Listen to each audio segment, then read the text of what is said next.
In 5, 4, 3, 2, 1.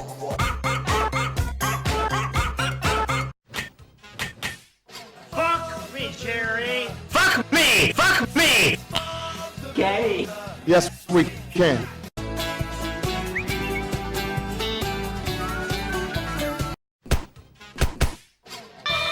Nigger! It is Wednesday, my dudes. Trap me, bitch. Something strange in your neighborhood. Who you gonna call? So everybody just follow me, cause we need a little controversy, cause it feels so empty without the Builder. Why are we still here? Just to suffer.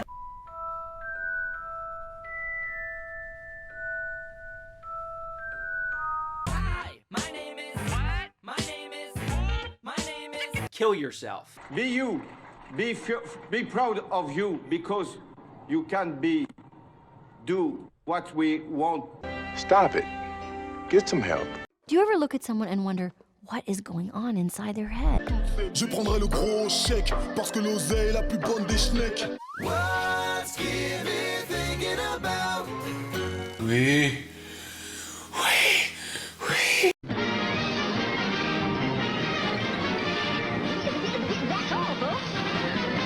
Heil Hitler!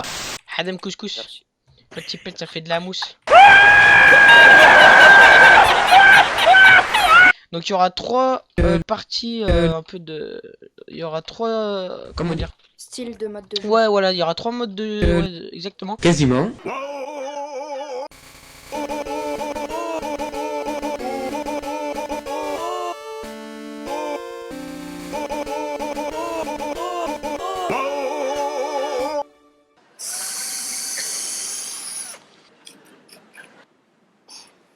Here we go.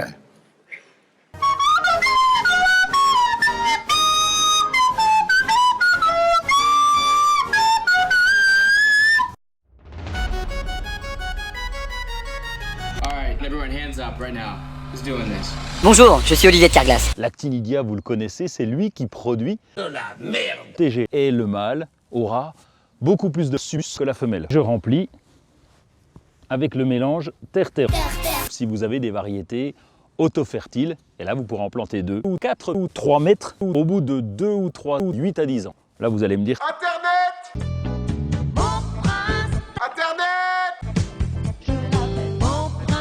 Internet! Là vous allez me dire pour la taille, c'est assez simple, c'est 3 mètres. Il faut croire que certains n'ont pas vraiment compris quand j'ai dit des questions un peu décalées. On m'a dit c'est quand FK, pourquoi? T'es con. Complètement con. Mes chers spectateurs, bien le bonjour et bienvenue dans Reflet d'Histoire.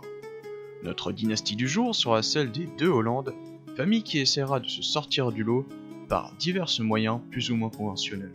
Habitant de la Francie occidentale, François Hollande, premier représentant connu de la dynastie, se voit devenir duc de Brabant et de Hollande en l'an 769 à l'âge de 28 printemps. Spécialisé dans les complots, François se serait emparé du pouvoir en faisant écrire sous la contrainte un transfert de duché à l'ancien duc. Ce dernier aurait été emprisonné, puis forcé à regarder Touche pas à mon poste jusqu'à ce qu'il craque. Il aurait donc tenu 2 minutes, toujours selon les textes historiques. Arrivé au pouvoir, François dit le magnanime ne perdit pas de temps et trouva en Gerbega, princesse de Lombardie, l'épouse idéale. Une fois la demande envoyée, seulement quelques jours suivirent avant que le roi de Lombardie, voisin direct du roi de Francie occidentale, accepte la demande. Le mariage qui s'ensuivit fut appelé les Noces Rouges dû à un raz-de-marée de vin qui emporta 3 chèvres et le porteur d'alliance. Venant tout juste d'arriver au pouvoir, François vit aussi un problème dans le comté de Sticht. En effet, ce dernier doit être gouverné par un religieux, forçant ainsi François à nommer le responsable du raz-de-marée comte de Sticht. Une fois son conseil prêt à conseiller, François envoya son chancelier dans un comté voisin, celui de Loos, pour préparer des revendications. Enfin, la dernière place nécessaire dans son château qui est à combler est celle du physicien, sorte de docteur touche-à-tout. C'est dans ce contexte qu'une sorcière de la forêt voisine se retrouva physicienne du duc. On passera rapidement sur le pèlerinage inutile de François, ne lui rapportant rien d'autre que des crampes, une perte de temps et une sale fièvre. A noter tout de même que la sorcière lui donna un traitement efficace à distance, ce qui n'est pas rien en sachant que les pigeons voyageurs France-Jérusalem sont connus pour être assez lents. L'année suivante, François devint érudit après avoir lu un seul livre. Il n'est mention nulle part en revanche s'il s'agissait d'un livre rempli d'images ou de textes. En avril 771, la France connut la fameuse crise des pains au chocolat. Dans tout le pays, des vassaux s'attaquaient sur la prononciation du pain, que ce soit pain au chocolat ou chocolatine. Le roi ayant opté pour pain au chocolat, parce qu'on n'est pas des barbares, selon lui, se vit sifflé par nombre de ses sujets. Suite à ce différend, parce que le roi en avait marre, François se vit attribuer un nouveau vassal. Le problème, c'est qu'il se trouve dans le sud-ouest, à l'extrême opposé de son territoire. C'est le 5 mai de l'an 771 que le fils de François, nommé Manuel, vit le jour. Plus tard, dans la même année, le duc de Sens devint lui aussi vassal de François, malgré que ce dernier n'eût rien demandé et s'était exprimé en faveur du pain au chocolat. Mais l'arrivée de ce nouveau comté donna une idée au duc, raccorder Sens à son royaume via la Champagne puis Vermandois. Il déménagea donc son chancelier, qui, soit dit en passant, n'avait toujours pas réussi à lui fabriquer de revendications, ce qui lui valut 2 coups de fouet et une écoute forcée de l'album intégral de June. En mars 772, épuisé d'entendre le sudiste lui rappeler que la chocolatine vaincrait, François rendit le vasselage au roi, lui disant clairement qu'il devait s'occuper de ses problèmes tout seul. Il garda néanmoins Sens. C'est aussi à ce moment que son chancelier réussit enfin à lui faire une revendication. Au matin du 30 juillet 772, la guerre éclata finalement pour récupérer la Champagne, sous prétexte que le père du duc n'avait aucun droit de régner sur le comté, contrairement à François, qui lui avait tous les droits, selon un parchemin qu'il aurait trouvé dans sa bibliothèque. Réunissant près de 2000 troupes sous sa bannière, François les enverra d'abord sur Amiens, terre contrôlée par le seigneur lige du duc de Champagne. C'est au même moment que sa femme, qu'il surnomme Gerbie, tombe encore enceinte. L'année suivante marquera Gerbie d'une horrible dysenterie, prétexte idéal pour François pour s'éloigner de sa femme et se concentrer sur le front. C'est une guerre de position qui s'annonce entre les deux camps, et tandis qu'un fort est capturé à Amiens, l'ennemi s'empare d'une partie de Sens. Im Süden hat der Gegner Zossen genommen und stößt auf Stahnsdorf vor.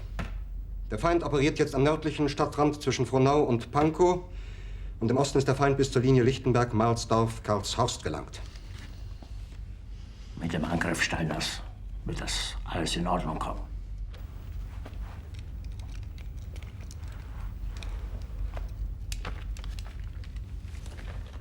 Es bleiben im Raum Keitel, Jodl, Krebs und Burgdorf.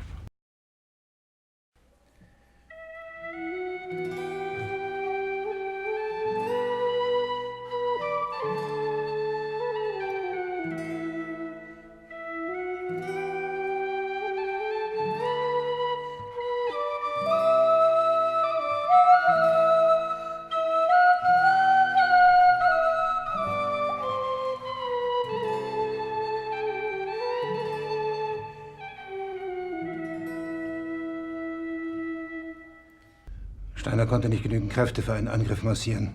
Es ist unmöglich, unter diesen Umständen zu führen.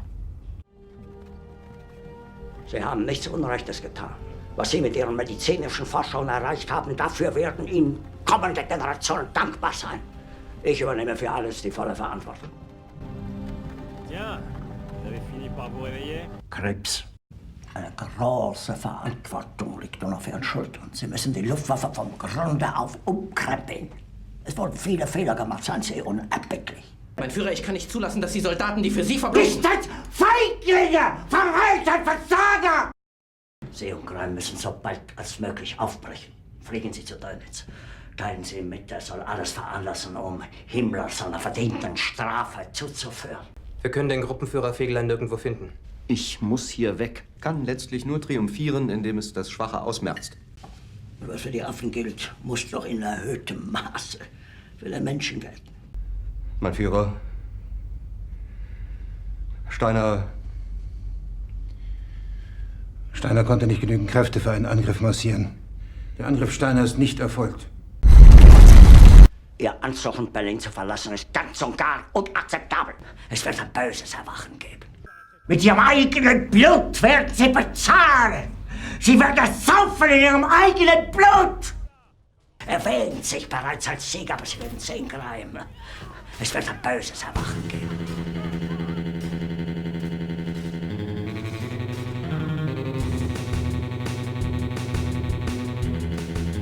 Was für die Affen gilt, muss noch in erhöhtem Maße.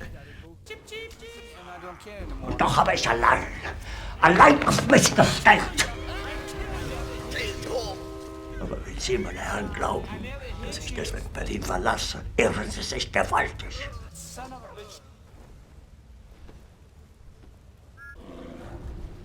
Ich habe Vorsorge getroffen, dass Ihnen, Greim, in Kürze 1000 der modernen Strahljäger zur Verfügung stehen. Erwählen sich bereits als Sieger, aber Sie werden sehen, Greim. Es wird ein böses Erwachen geben. Ja, ich hatte recht, ihn nicht in meine Pläne einzuweihen. Ich habe den Feind tief ins Reich eindringen lassen. Ich habe Vorsorge getroffen, dass Ihnen, Greim, in Kürze 1000 der modernen Strahljäger zur Verfügung stehen. C'est à ce moment que Gerby, à peine guéri, décide de mettre au monde un autre héritier, ce qui ne plaît pas à François comme on peut le constater au vu du nom qu'il donne à son deuxième enfant. La raison de cette colère vient du système de succession de l'époque. En effet, la loi du partage salique consiste à diviser le territoire du parent pour en donner des parts plus ou moins égales aux enfants. Aux garçons. Dans le cas où il n'y a pas de mâle, l'héritière prend donc le pouvoir, ce qui n'est pas le cas ici. La fortune vient sourire à François, si on peut appeler ça comme ça, car un non-désiré naît dans de mauvaises conditions et prépare sa vie avec une maladie. Pas de chance. François décidera de ne pas le soigner pour voir s'il est fort ou pas, selon ses mots. Résultat, 3 mois plus tard, la faucheuse ira chercher le pauvre enfant, laissant un nouveau Manuel comme unique héritier. Du côté de la guerre, Amiens est sous les drapeaux des deux Hollandes, tandis que Sens est complètement à l'ennemi. Ce dernier semble battre en retraite et laisse le champ libre à François pour capturer la Champagne. 2 successions de papes plus tard, les troupes dijonnaises se retrouvent à Amiens pour reprendre leur château, tandis que François ordonne de rester en Champagne pour terminer le travail. Toujours en crise du pain au chocolat, le roi transféra la vassalité du duc de Berry à François, alors que ce dernier ordonne, malgré les avertissements du maréchal, la traversée de la Seine pour attaquer les troupes à Amiens. Alors que le duc de Boulogne rejoint lui aussi la liste des vassaux chocolatines de François, les troupes hollandaises subissent une défaite écrasante malgré leur supériorité numérique. Cette bataille boueuse et sanglante retournera l'issue pourtant favorable de la guerre et conférera à François le titre en PLS. Les mois suivirent, et le duc de Hollande fit revenir ses troupes pour organiser, avec ses vassaux, une armée prête à leur rouler dessus. Alors que le duc de Dijon est occupé à Berry pour instaurer le culte du pain au chocolat chez les hérétiques, l'armée nommée Hollande le Grand se dirige vers la Champagne pour reprendre les terres. Suite aux assauts répétés, les forts de Champagne ne sont plus habités que par des fermiers, des femmes et des vieillards, faisant ainsi leur capture un jeu d'enfant. Cette guerre de position semble ne jamais finir quand le duc de Dijon part reprendre ses terres à Amiens quand son opposant se dirige vers Berry. La naissance d'un troisième garçon au sein de la famille crée le trouble. Alors qu'il allait le nommer non désiré 2, la physicienne annonce à François que l'enfant est fort, caractéristique extrêmement rare pour les jeunes enfants. François griffonna alors le nom et accepta l'enfant. Fin 777, après une grosse beuverie, le roi décida d'organiser une loterie de vassaux. C'est ainsi qu'au réveil, beaucoup constatèrent qu'ils reçurent de nouveaux sujets. Ce fut notamment le cas de François qui gagna Innsbruck, une contrée située au nord-est de l'Italie, qu'il s'empressa de rendre au roi, commençant à en avoir marre de ses conneries. Début mars de l'an 778, après avoir encore reçu un comté, celui de Nantes cette fois, François lança une nouvelle fois l'assaut sur les troupes dijonnaises stationnées en Champagne. Plus d'1 mois plus tard, les Hollandais sortirent victorieux du combat, faisant perdre le titre de la PLS à François. Mais ce dernier ne s'arrêtera pas là. Humilié par la première défaite, il traquera les troupes restantes, les réduisant comme peau de chagrin. Et tandis que Palmus joue à Europa Universalis, les combats s'enchaînent, décimant nombre de soldats. Alors qu'il joue au jeu du chat et la souris, François accueille dans sa famille l'arrivée de Ségolène, première fille pour le plus grand bonheur de Gerby. C'est ensuite au tour de Laurent Ruquier de rejoindre la famille, début décembre 779. 2 mois plus tard, la guerre hollando-dijonnaise est enfin terminée suite à la reddition imposée de Telouin de Bourgogne. François voit alors son empire s'agrandir dans tout le nord de la Francie. Tout comme Sticht, la Champagne se doit d'avoir un évêque aux commandes. C'est pourquoi François choisira à nouveau le premier soulard venu et le nommera duc de Champagne. Décidant qu'il se concentrerait sur le nord-est de la Francie, François retournera gentiment le duc de Nantes au nouveau roi Pépin. On découvrira quelques jours plus tard un décret interdisant l'utilisation du mot chocolatine et terminant ainsi cette longue crise de 10 ans. Les problèmes pour François arrivent en avril 782, quand il commence à sortir ses tripes par seau de 5 litres. La sorcière pense alors à une dysenterie et propose de jeûner pendant une semaine. Ce remède, bien qu'original, eut pour seul effet de donner des crampes au duc. Suite à ce symptôme, la physicienne pense alors à une intoxication alimentaire et le remède de son bouquin est d'interdire à François de rire. François se sent à peine mieux et demande alors un traitement expérimental, ce qui lui vaut d'être attaché à une table et regarder l'intégrale de Lost. Cet horrible traitement lui vaut une mort le 23 août 782 dans de grandes souffrances. Qu'en est-il de ses héritiers? François, sentant la fin arriver, et dans un élan de folie, décida de coucher sur papier un refus de laisser son royaume se diviser entre ses différents héritiers. Cette nouvelle déchira la famille, et termina alors pour de bon la dynastie des deux Hollandes.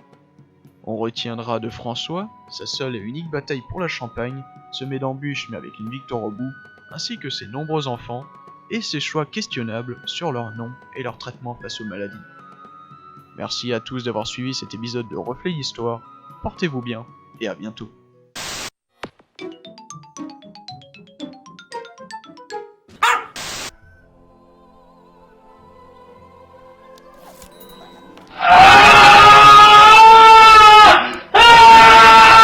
Bon, on y va maintenant. Allez, alors un petit smack, comment? Un petit smack, juste un smack. Un smack. Don't let your kids watch it. Rangez vos mines boudeuses. Rangez vos discours de rageux.